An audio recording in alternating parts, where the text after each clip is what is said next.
வைகாசி விசாகத்தோட சிறப்புகள் அப்படின்னு பார்த்தீங்கன்னா, வைகாசி விசாகம் முருகப்பெருமான் அவதரித்த நாளா சொல்லப்படுது. 27 நட்சத்திரங்கள்ல விசாக நட்சத்திரத்துக்கு மட்டுமே பார்த்தீங்கன்னா தனி சிறப்பு இருக்கு. இது 6 நட்சத்திரங்களை உள்ளடக்கிய நட்சத்திரம்.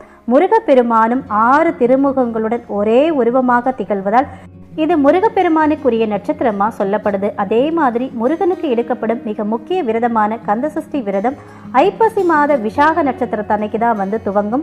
விசாக நட்சத்திரத்தோட சிறப்புகள் அப்படின்னா, ஜோதிட ரீதியா விசாக நட்சத்திரத்துக்கு உரிய அதிபதியா விளங்குபவர் குரு பகவான். வீரம், வீடு, மனை, வாகனம், வேலை, திருமணம், குழந்தை பேரு, உறவுகள், செல்வம் இதுக்கு காரணமானவர் செவ்வாய்.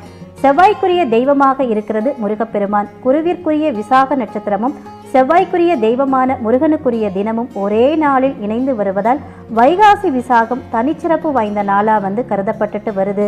2023